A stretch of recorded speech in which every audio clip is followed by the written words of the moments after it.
Brad, we've got a pretty exciting episode today. Finally, our week of Carlos Del Rio-Wilson content is upon us, and it starts with an interview of Mike McAllister. Yeah, Mike McAllister, unbelievable insight. He's one of the guys with the biggest pulse of the program, so I'm excited to have him on. Let's get it going. Are Locked On Syracuse, your daily podcast on the Syracuse Orange, part of the Locked On Podcast Network. Your team every day.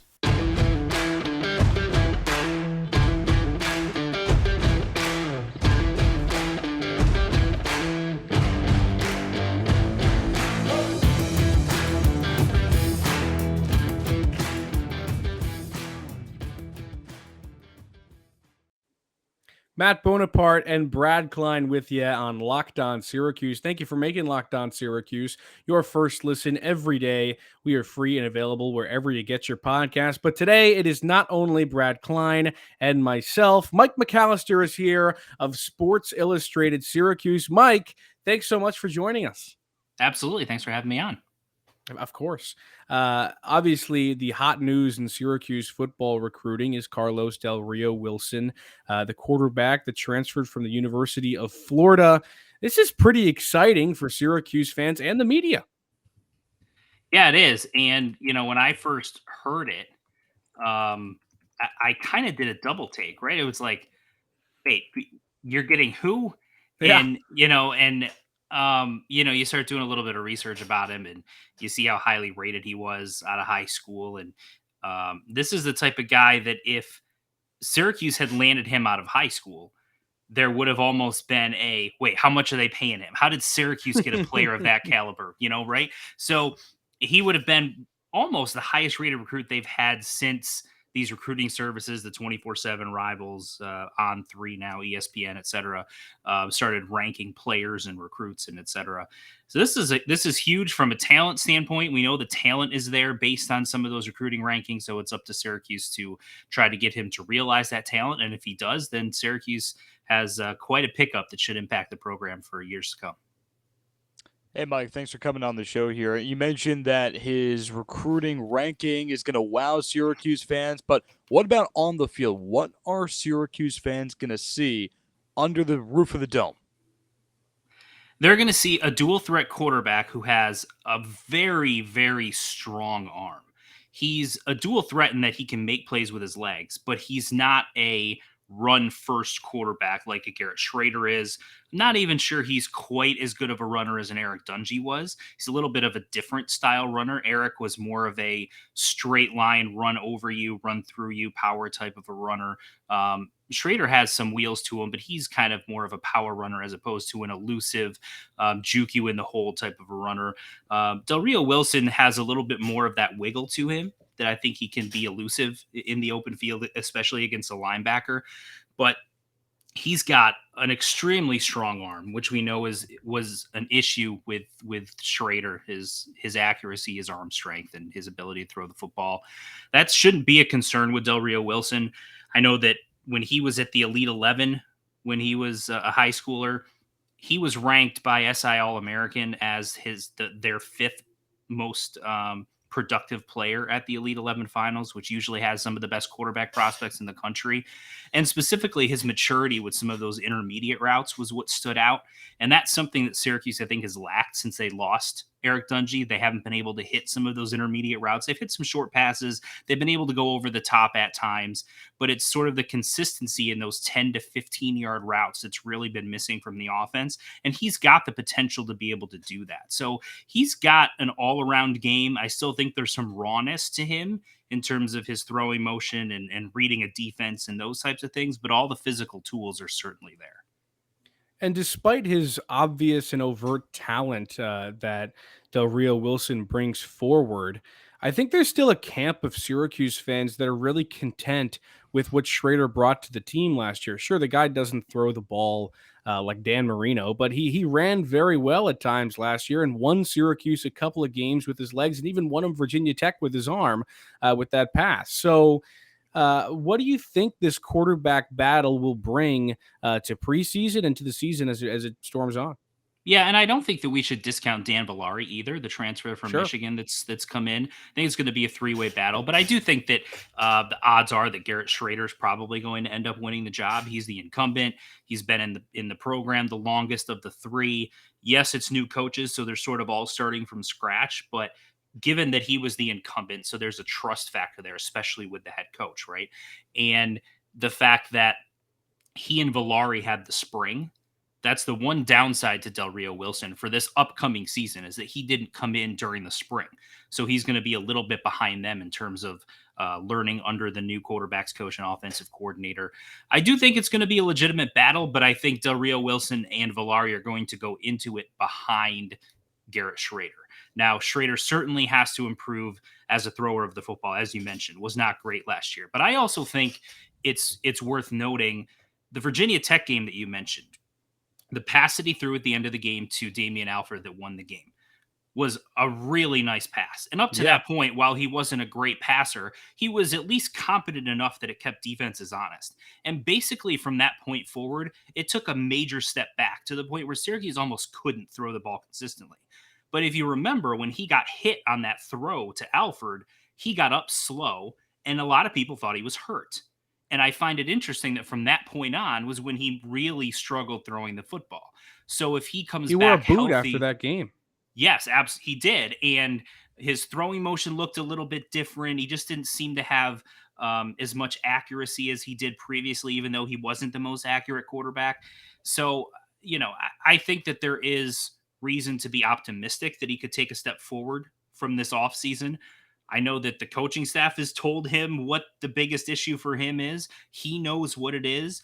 I'm assuming he's spending all offseason working on his throwing accuracy and his throwing strength and becoming a more competent passer. And if he can even get up to an average Power 5 starter in terms of throwing the football with what he can do with his legs, that makes Syracuse a very dynamic offense. So I still think he's the favorite going into it, but certainly those other guys are going to have their chances and have looks.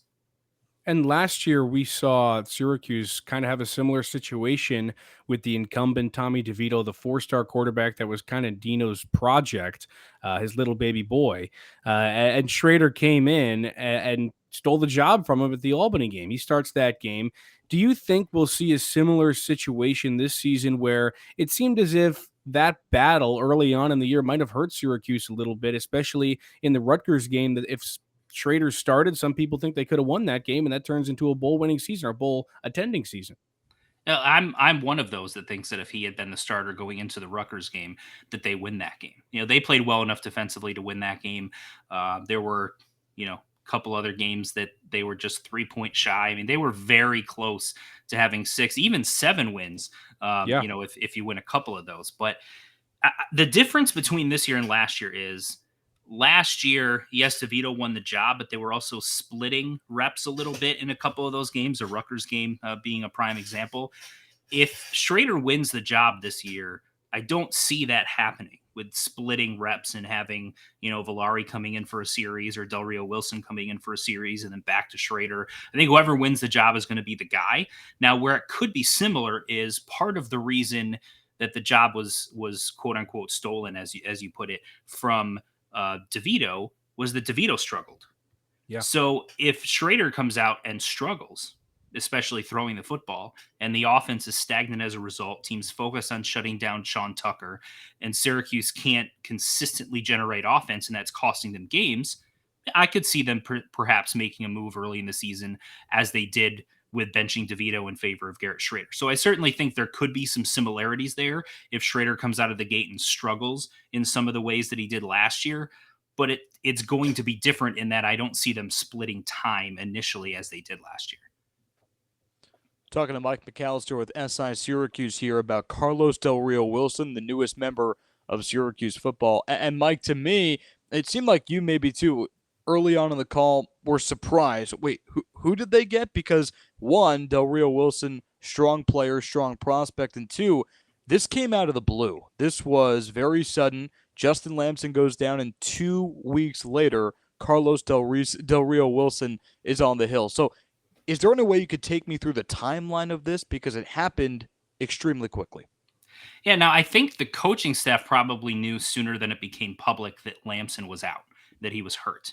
Now, I think what this tells you is that they believe they either know that the injury to Lamson is serious enough that he's not going to be available next year, or at least there's a concern that he might not be. And so because of that, they needed another guy. Because I think if Lamson is healthy, given what he showed during the spring, I'm not sure they need to make a move like this. But they wanted another body in there, so they had three guys they felt comfortable with in the quarterback room. And basically, the way this happened was Del Rio-Wilson enters the portal in April. Syracuse have been monitoring it to see if there was someone that they could bring in. They weren't going to force it with just bringing in a body. But we also know that there was a report that Syracuse had offered a former player of theirs, Chance Amy, who signed with Syracuse a few years ago out of high school, left the team, went to junior college ranks, and had been in the junior college ranks for a couple of years. And then Syracuse had supposedly reoffered. Now, Chance Amy then deleted the tweet. There was some drama around that, what was going on, and then all of a sudden this news comes in. So Syracuse was clearly looking to bring in another quarterback. A couple of weeks after Del Rio-Wilson enters the portal, Syracuse is in contact with him. They extend an offer. They get him up on campus, and it was really just on that visit in mid-May that Del Rio-Wilson was sold on Syracuse's vision for him and what he could do under the leadership of the Syracuse coaching staff. And so at that point, he decided he wanted to commit to Syracuse, and then he announced his decision a few days later. But the contact, the offer, and the visit were all kept under wraps by all sides because nobody knew about it until I had heard, I think, a couple of days before he announced that this was going down. But prior to that, I had no knowledge of the fact that Syracuse was talking to him, interested in him, had offered, that he was visiting. So in today's day and age, when you can keep something like that under wraps, I think that's pretty impressive all around.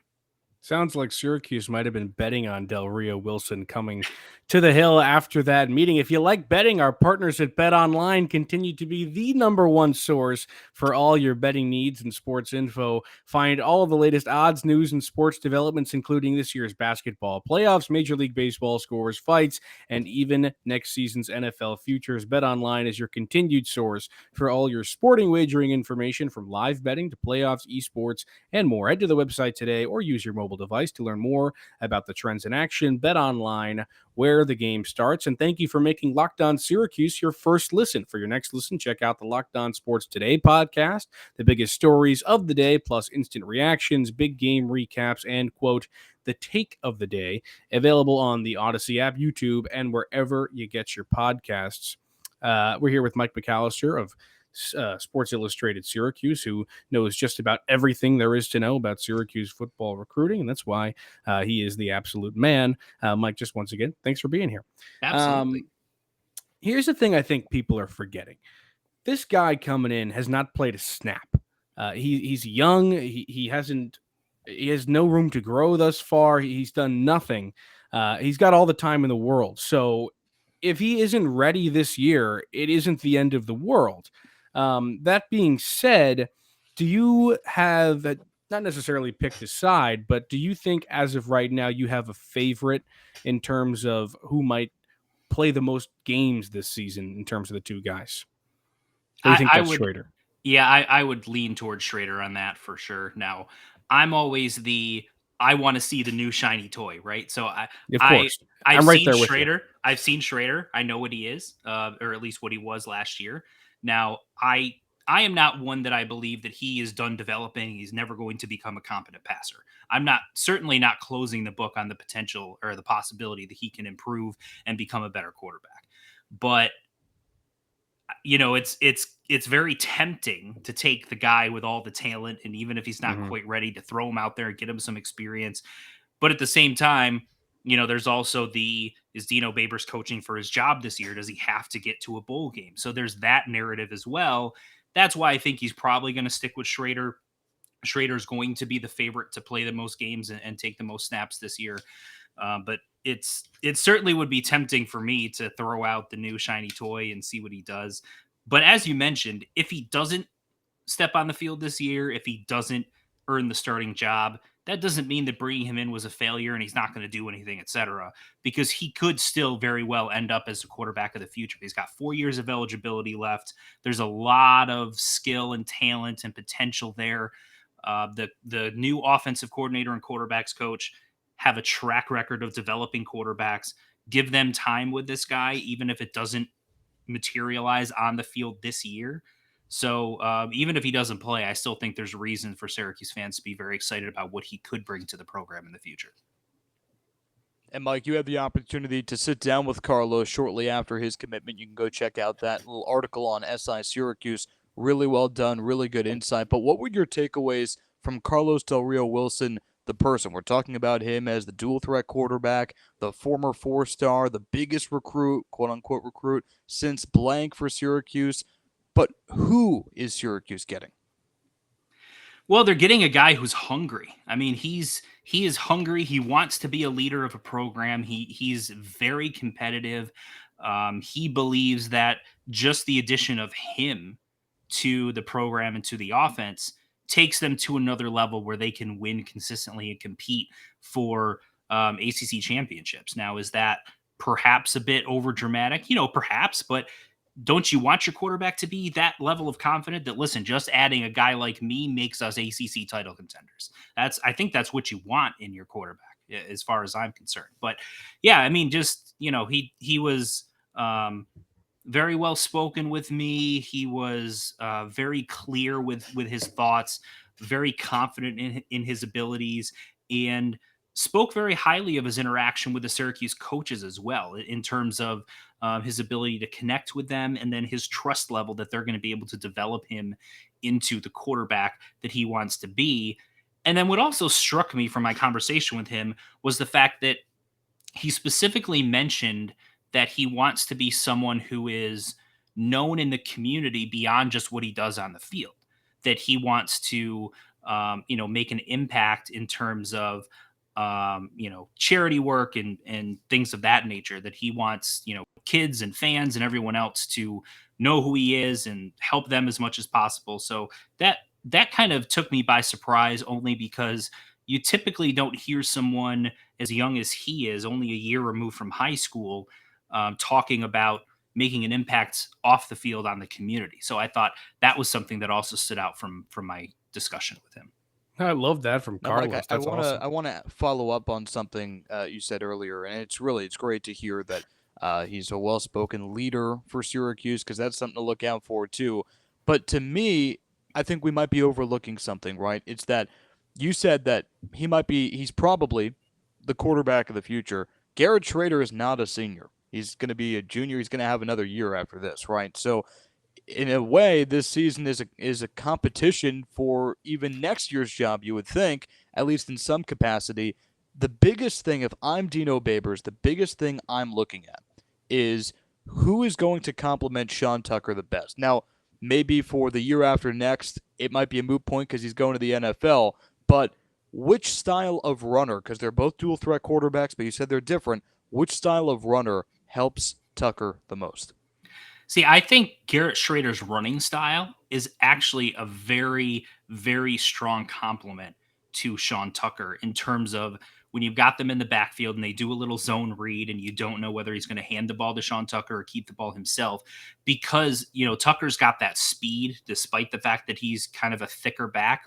He's got those thick legs and he's pretty well built, and he can run through you. But the fact that he can run away from you as well, that's what makes him so dynamic. And Schrader has a little bit of that as well, but he's also got that power to him, and he can just keep coming at you. And so the combination of those two can really wear you down. I'm not sure if Del Rio-Wilson is someone that can carry the ball 20 to 25 times a game consistently. Schrader can. Schrader could carry the ball 20 plus times basically every game all season. Tucker can as well, and they can be a really dynamic 1-2 punch. The biggest difference, though, is teams started really stacking the box and saying, yeah, one of you two is going to run it. We know that, but you're going to have to throw the ball to beat us and score points. And Syracuse wasn't able to do that the last 3-4 games of the season. Del Rio-Wilson has a higher ceiling in terms of his ability to throw the ball. So he can open things up for Sean Tucker that way in terms of the play action and then being able to hit guys over the top, or, a cornerback falls down because they're peeking in the backfield looking at Sean Tucker and they bite on a fake. I don't think those types of plays, at least based on what we saw last year, are going to be in Garrett Schrader's in his arsenal of weapons, but they would be in Carlos Del Rio-Wilson. So there's some differences. I think they do both complement Sean Tucker. I'm not sure if one is better than the other. In a perfect world, you'd almost like to take Garrett Schrader's running ability, have Carlos Del Rio-Wilson loan his passing ability to Garrett, and combine them into one player and say, go for it. But unfortunately, Syracuse can't do that. University is a good school. I don't think they have a department for anything like that. That's right. That's good. I want to hit the recruiting angle again. Syracuse with Gino Babers has not landed very high in terms of ACC recruiting, I think, ever. He came in, was supposed to be this recruiting guru, and hasn't really landed any of the top prospects. What he has done is he's turned 3-stars into superstars, which he definitely deserves credit for. The entire linebacking core, a guy like Cody Roscoe, Sean Tucker, so many players that have been 3-stars who come in and are really fantastic. But Syracuse under Babers has not really been known as a recruiting powerhouse. With Del Rio-Wilson coming in, it is certainly a splash, a name and a recruiting number that I don't think anybody expected Syracuse to haul in, like we all talked about. It was a shock when I saw that notification. What do you think this does going forward in terms of Syracuse's pull in the recruiting pool? Yeah, it's a good question. He's a name that a lot of players in the South, he's from Georgia, but a lot of prospects in the South, they're going to know him because he was a recent highly rated recruit, right? This is someone who was highly rated in 2017. So the guys that are in high school now were in, sixth, seventh grade, whatever it was at the time. They're guys that were, perhaps playing against him in some instances, or at least know who he was as a high school prospect. So I think it could help you, when you have some of those players that you're after from the South that are coming up for visits, that certainly can help you because he can help you recruit and say, listen, I was a highly rated recruit. I went to one of these factory schools. It didn't work out. I'm here and it's a much better place because of X, Y, and Z. He can make those pitches and that can certainly help Syracuse. But, the ultimate thing is winning, honestly. I mean, Syracuse won 10 games in 2018. We didn't see a huge uptick in that because the next year they didn't go to a bowl game. If they had even just gone to a bowl game the next year, I think you would have started really seeing an uptick in terms of the recruiting acumen. But there's a lot of things that go into these rankings. There's situations where, does a guy that Syracuse finds that's really under the radar, a Matthew Bergeron, for example, that nobody knew who he was until he shows up to a camp. He's from Canada, wasn't on anyone's radar, shows up to one of these camps over the summer at Syracuse and performs against a lot of other Division I prospects, dominates all of them. Syracuse goes, we need to get this kid. They offer him, they get him to commit. Recruiting services kind of take a 2 to 3 minute look at one of his highlight tapes and say, okay, he's, I don't know, low to mid 3-star, slap a ranking on him and move on. And now he's going to end up being a multi-year starter and he's going to end up being an NFL draft pick. So, they do a lot of, they trust their eyes and their evaluations more so than just going by the raw recruiting rankings. The one thing that they have done is in most of the recruiting cycles that they've been here, they've had at least one 4-star. The problem is it hasn't been in most years multiple 4-stars and multiple highly rated guys, but they've also done a good job at grabbing former highly rated guys like a Ravian Pierce, who was a tight end who came from junior college, but prior to that was a 4-star out of high school. A Kingsley Jonathan, who was a 4-star in his class, but then they found out that there was some issues with his age. He ends up reclassifying to a different class that ends up being a mid 3-star. But prior to that, he was a 4-star. You think about Alshon Robinson, who was a guy who was a 4-star recruit out of high school and ends up having to go to junior college ranks and then ends up being a mid 3-star. Tristan Jackson, who was a 4-star who didn't work out at his school, so he comes to Syracuse as a transfer. So even though the recruiting rankings, the raw rankings haven't been there, they have been able to get some of those guys that have been highly ranked, that didn't work out at other places or ended up having to go the junior college route. All of that said, it's been depth. I think their starting talent has been enough to be competitive in a lot of places, but they lack depth. When they get injuries, it really shows. And that's really the key to recruiting. The next level that they have to take in recruiting is more consistent depth. And so the key to that and the key to moving up in the recruiting rankings is winning. You have to win. You have to win consistently. And you have to be able to show that you're going to go to a bowl game as your baseline year in and year out. That's Mike McAllister of Sports Illustrated Syracuse. If you're not following him on Twitter or reading his content, you're doing something wrong. Mike, thanks so much for being here. Thanks, guys. I appreciate it. Thanks for making Locked On Syracuse your first listen today. Now make your second listen to Locked On NBA Big Board Podcast. Rafael Barlow, Richard Stamen, Sam Ferris, and Leif Thulin give fans an in-depth look into the biggest prospects, the latest player rankings, and of course, big boards. Follow Locked On NBA Big Board every day on the Odyssey app, YouTube, and wherever you get your podcast. Brad and I will be back tomorrow with more SU content. See you then.